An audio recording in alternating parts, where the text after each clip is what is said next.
মুনাফ যখন সংসার গড়ার লক্ষ্যে দিন-রাত কাজ করে যাচ্ছে, ঠিক তখনই ওর স্ত্রী রিফা ব্যস্ত খালাতো ভাইয়ের সাথে পরকীয়াতে।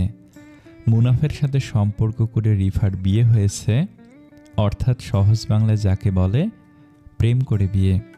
ইদানিং মুনাফ লক্ষ্য করছে রিফা কেমন বিদঘুটে আচরণ করছে।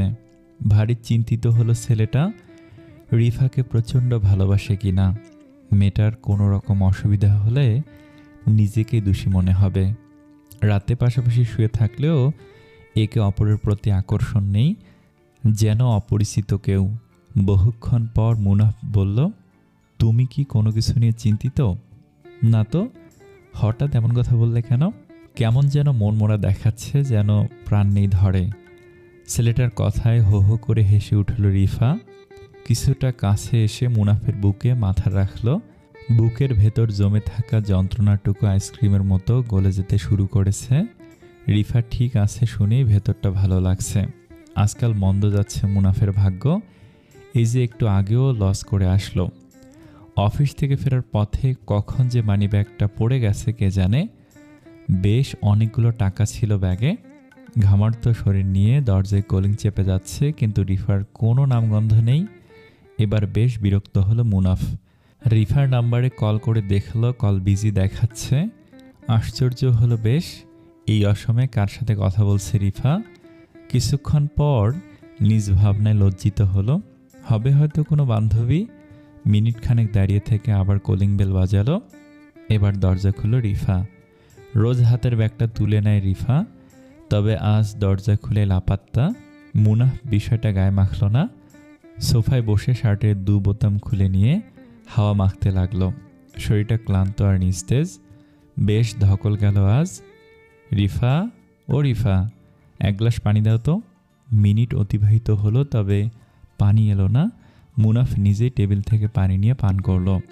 গোগ্রাসে খাবার খাচ্ছে রিফা, যেন কোনো গুরুত্বপূর্ণ কাজে লেট হয়ে যাচ্ছে। মুনাফ পানি এগিয়ে দিয়ে বলল, ধীরে ধীরে খাবার খাও। এমনভাবে খাচ্ছ যেন এখনই কোনো রাজকার্য সম্পূর্ণ করতে হবে, না হলেই ফাঁসি।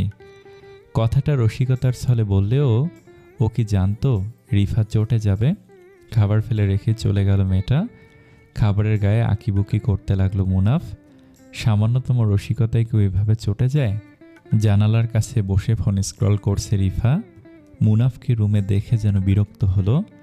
বিষয়টা স্পষ্ট লক্ষ্য করলো মুনাফ। তুমি রাগ করেছ? না, সত্যি আমি বুঝিনি রসিকতাটা খারাপ লাগবে তোমার। সরি, খুব সরি। ফুচকা খাবে, এনে দেবো? যাও তো এখন, তেল দিবে না একদম, আমার ভালো লাগে না। মুনাফ ব্যথিত হলো। সত্যি খুব অন্যায় হয়ে গেছে, এভাবে রসিকতা দেখানো ঠিক হয়নি ওর। মাথা ঠিক থাকে না একদম। কি যে হলো। চা খেতে বেশ পছন্দ করে রিফা। চায়ের সাথে যেন আত্মিক সম্পর্ক রয়েছে ওর। মুনাফ স্থির করেছে আজ বেশ রসালো আয়োজন করবে। দোকান থেকে পাওভাজি আর সিঙ্গারা এনেছে, সাথে নিজ হাতে করেছে গরম গরম চা। স্বাদটা খুব একটা ভালো না হলেও খারাপ হয়নি। বারান্দায় বসে হেসে হেসে ফোনে কথা বলছিল রিফা। মুনাফের আগমনে ভালো লাগেনি বোধহয়। চোখ মুখ কুঁচকে নিল সহজেই।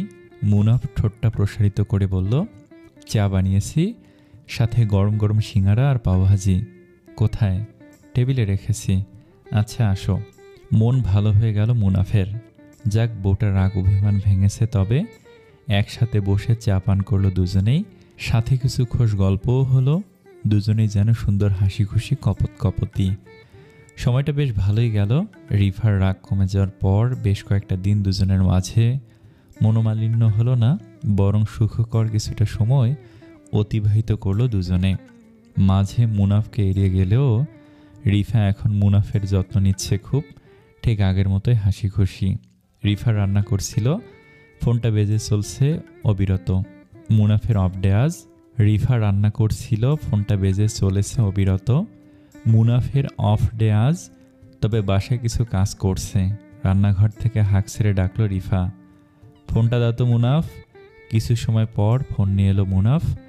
আননোন নাম্বার দেখে মুনাফ বলল, আননোন নাম্বার। চট করে মুনাফের থেকে ফোনটা নিয়ে নিল রিফা, যেন কোনো গুরুত্বপূর্ণ কল। মুনাফের মুখের ভঙ্গিমা বুঝতে পেরে রিফা বলল, না মানে কে ফোন করলো দেখি? দেখো। রিফা হাঁসফাঁস করছে। বারবার বোকা হাসি দিচ্ছে। মুনাফ যেন ওর কাজে বিমূঢ়। কি হলো, কলটা রিসিভ করছো না কেন? না মানে করছি, এই তো করছি। কল রিসিভ হলো, তবে হ্যালো বলতে বেশ অনেকটা সময় নিল রিফা। গলা দিয়ে যেন শব্দ বের হচ্ছে না। রিফার দিকে ইশারা করলো মুনাফ, অর্থাৎ কে কল করেছে। রিফা বোকা হাসি দিয়ে বলল, হ্যালো। হ্যালো কে? ওপাশ থেকে কি বলল জানা নেই, তবে কলটা কেটে দিল রিফা। মুনাফের দিকে তাকিয়ে বলল, রং নাম্বার।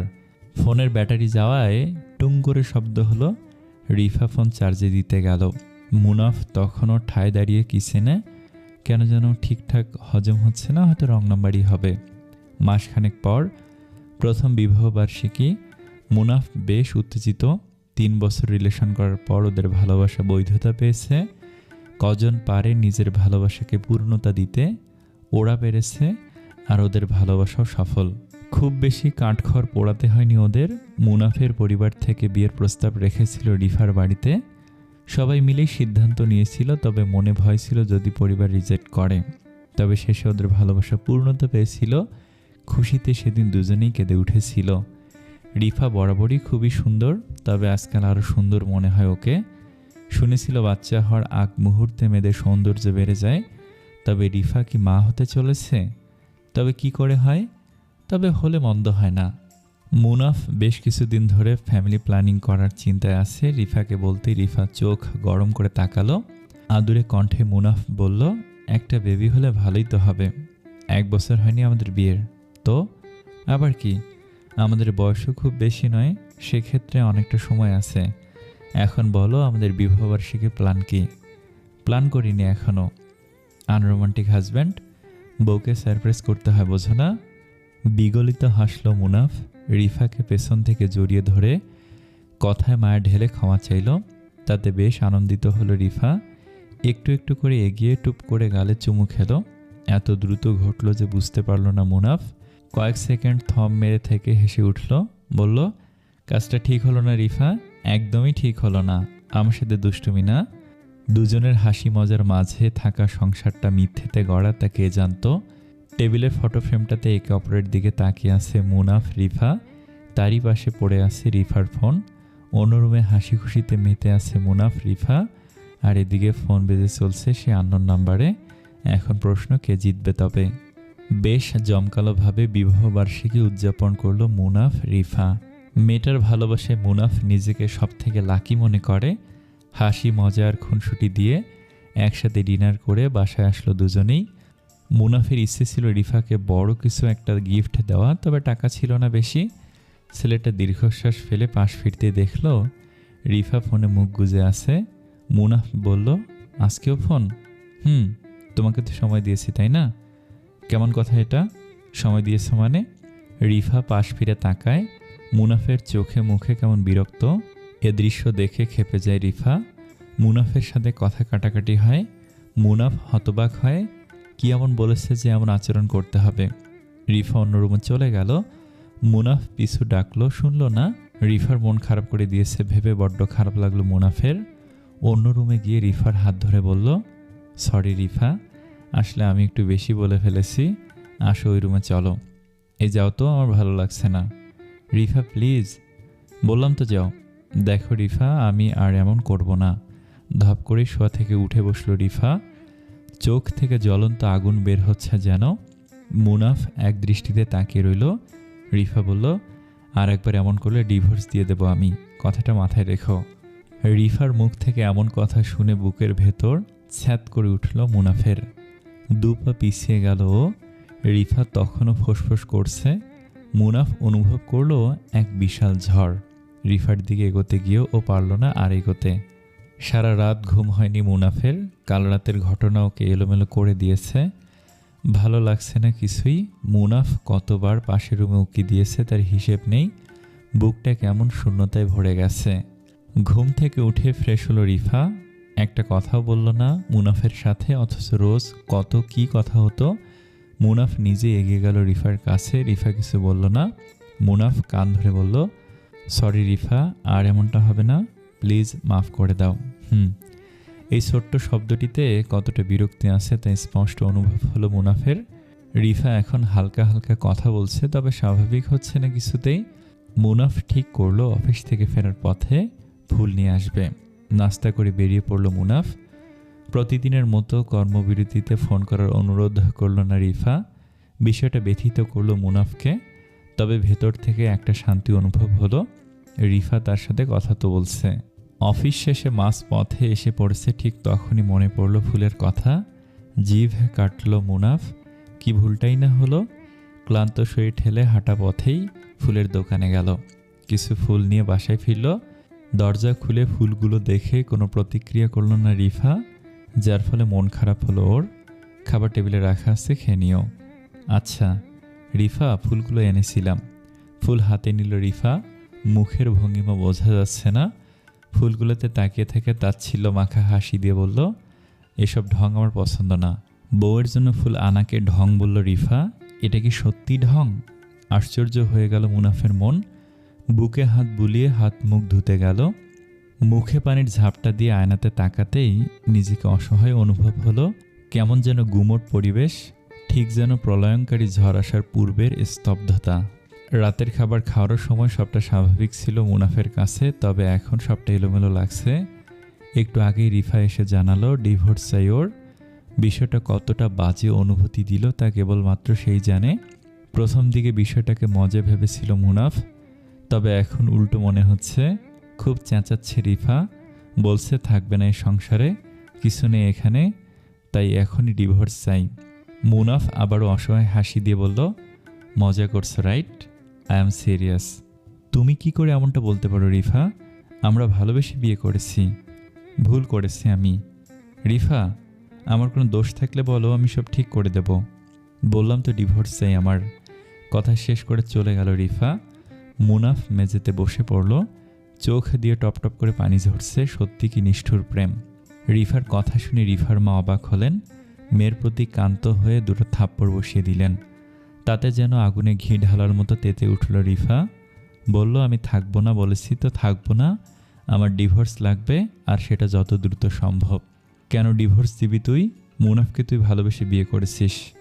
ভুল করেছি, এখন সেই ভুলের মাসুল দেব আমি। মুনাফ চোখের পানি মুছে বলল, আর একবার ভাবা যায় না? না, ভাবা যায় না। দুই পরিবারই স্তব্ধ।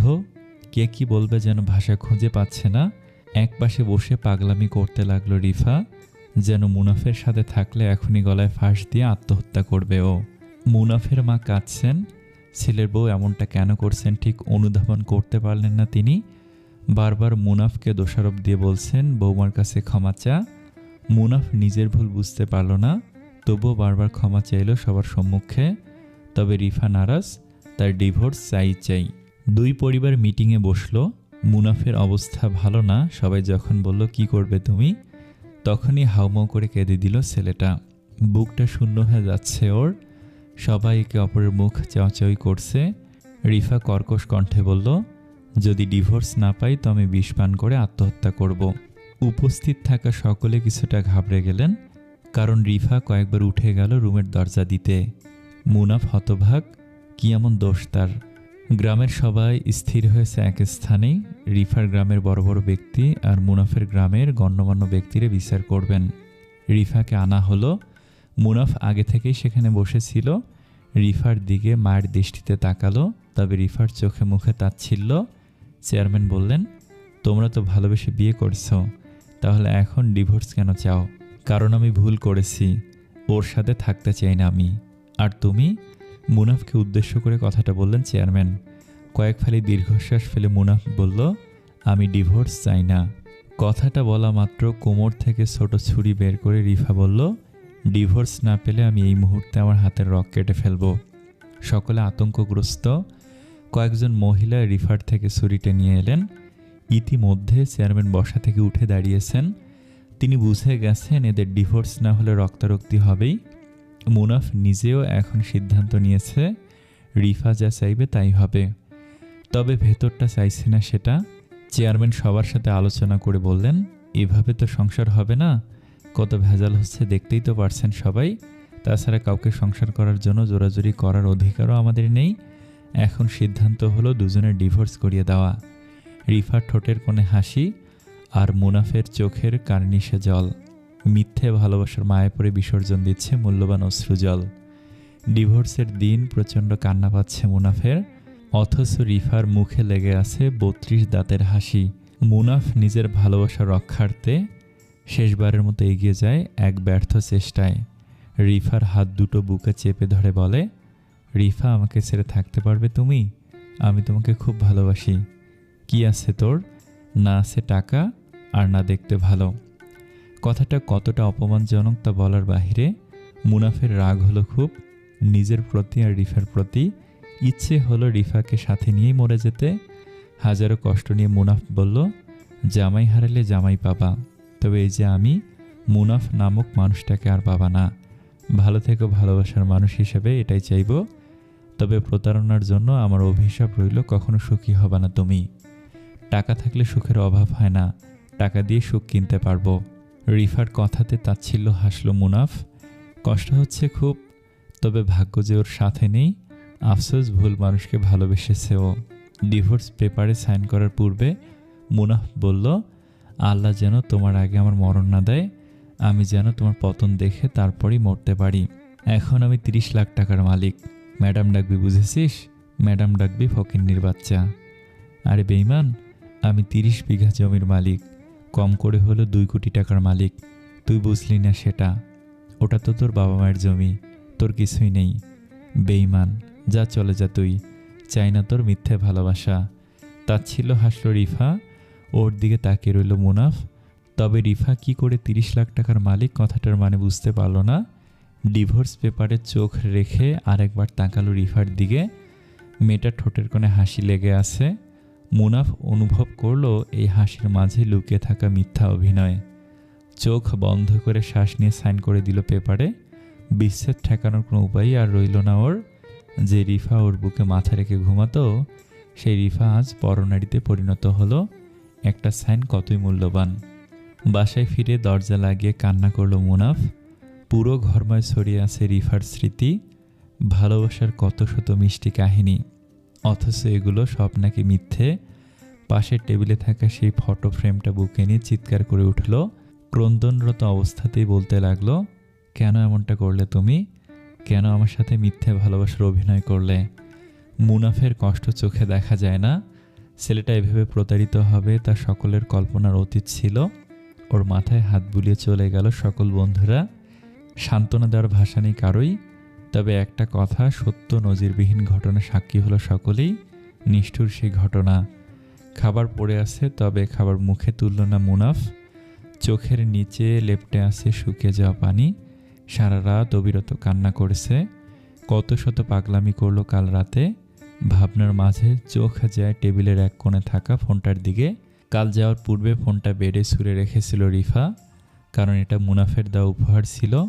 অনেক কিছু মাথায় আটকে আছে। রিফা কেন করলো এসব? হঠাৎ করে মনে পড়লো অচেনা নাম্বার থেকে আসা কলগুলোর কথা। কেন যেন বুকটা ভারী হতে শুরু করলো। ক্লান্ত শরীর ঠেলে এগিয়ে গেল সেখানে। ফোন হাতে নিয়ে কিছুক্ষণ ঘাটাঘাটি করলো। অচেনা নাম্বার থেকে অনেক অনেক কল রয়েছে, তবে কি সেই ব্যক্তি এই অচেনা নাম্বারের অধিকারী? পরক্ষণে মনে পড়লো ফোনে অটো কল রেকর্ডার রয়েছে। আননোন নাম্বারটার কল চেক করবে, ঠিক তখনই আরেকটা কল আসে। এটা রিফার খালাতো বোন সুমাইয়ার নাম্বার। কল রিসিভ করে মুনাফ। ঠিক তখনই ওপাশ থেকে গড়গড় করে রিফা বলল, কিরে ভাইয়ের ফোন রিসিভ করছিস না কেন? তোদের তো ডিভোর্স হয়ে গেছে, এখন তো বাধা নেই আর। হ্যালো, কথা বল রিফা। কিরে কথা বল। মুনাফ কল কেটে দেয়। ওর মস্তিষ্ক কেমন এলোমেলো। সুমাইয়ার নাম্বারটা চেক করে প্রথমে। হাতটা কাঁপছে, তবুও কানে হেডফোন গুঁজে দেয়। কেমন আছিস রিফা? ভালো আছি, তুই কেমন আছিস? ভালো। ভাইয়া দেশে এসেছে আজ, দেখা করবি? আমি দেখা করে কি করব, আমার তো বিয়ে হয়েই গেছে। ভাইয়া তোকে এখনও ভালোবাসে রিফা। আমি অনেক সুখে আছি সুমাইয়া। ওর দেখার ইচ্ছে হলে আমাদের বাসায় আসতে বলিস।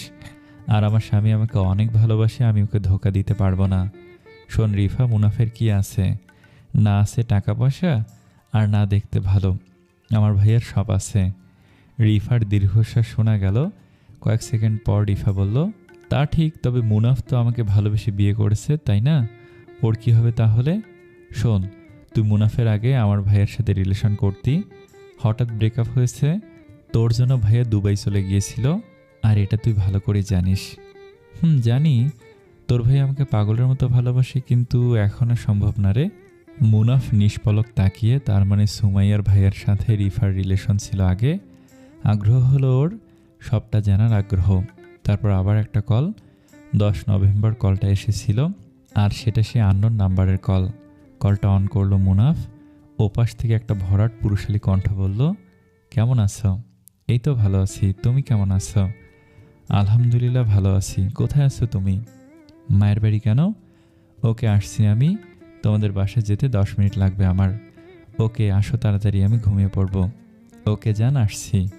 মুনাফ বুঝতে পারল রিফার সাথে ওর খালাতো ভাই অর্থাৎ শারেকের সম্পর্ক রয়েছে। চোখ দুটো রাগে ঘৃণায় কেমন করে উঠল।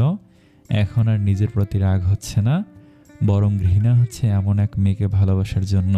আরও অনেকগুলো কল রয়েছে, সেগুলো অন করলো মুনাফ। শারেকের কণ্ঠ, জান এতদিন পর তোমাকে পেয়ে আমি অনেক হ্যাপি। আমিও আজকে অনেক খুশি হয়েছি তোমাকে কাছে পেয়ে। শোনো, তোমার স্বামীকে ডিভোর্স দাও, তোমার নামে 30 লাখ টাকা জমা দেব। ডিভোর্স দেব, তবে টাকাটা ডিভোর্সের আগেই দেবো আমাকে। আচ্ছা ঠিক আছে, কালকে আমি আর সুমাইয়া ব্যাংকে গিয়ে তোমার নামে টাকা ট্রান্সফার করব। ঠিক আছে, তাহলে কালকে দেখা হচ্ছে যান। ওকে যান, গুড নাইট। রাগে দুঃখে ফোনটা আছাড় মেরে দিল মুনাফ। এত বড় প্রতারণা, ভেতরটা ঘৃণায় ভরে গেল ওর। না চাইতেও মুখ দিয়ে আজে ভাষা চলে এলো। মিথ্যে ভালোবাসায় ডুবেছিল ও। 1 মাস পর হঠাৎ করে রাস্তাতে রিফার মায়ের সাথে দেখা হলো মুনাফের। মুনাফ কি বলবে বুঝতে পারল না। রিফার মা বললেন, কেমন আছো বাবা? জি ভালো আছি মা, আপনি কেমন আছেন? ভালো আছি। জানো বাবা রিফার কি হয়েছে? না, ওর সাথে কথা বলা বন্ধ করে দিয়েছি আমি। রিফার জামাই ওরে মেরে হসপিটালে ভর্তি করে দুবাই চলে গেছে, আর ওর শ্বশুর শাশুড়ি অনেক অত্যাচার করে ওকে। ভদ্র মহিলার কথায় তীব্র হতাশা আর করুণ ব্যথা। মুনাফ বলল, আলহামদুলিল্লাহ, আল্লাহ আমার মুনাজাত কবুল করেছেন, ওনার কাছে লাখ লাখ শুকরিয়া। এটা কোনো কথা বললে বাবা? ও না আগে তোমার বউ ছিল? মা আপনি তো সবটাই জানেন। আজ আমি প্রায় 3 কোটি টাকার মালিক। আমার বাবা আমার নামে সব লিখে দিয়েছেন, আর রিফা মাত্র 30 লাখ টাকার জন্য আমাকে ছেড়ে গেল। নেক্সট টাইম ওর কথা আমাকে আর বলিয়েন না প্লিজ। মুনাফের কথায় মাথা নিচু করে নিলেন তিনি। মেয়ের কর্মকাণ্ডে সকলের কাছে ধিক্কার পেয়েছেন, আর মুনাফ তো স্বয়ং ভুক্তভোগী।